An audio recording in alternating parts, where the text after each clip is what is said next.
Hi, this is Jack with the Black Dog Cigar Bar 60-second review. Today, a big surprise and a little package.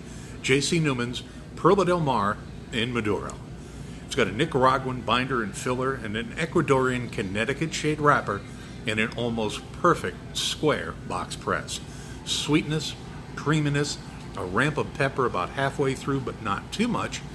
Easy draw, superb smoke output for such a small cigar. The Perla del Mar, the Pearl of the Sea, in Maduro. Come on by and have one at the Black Dog Cigar Bar.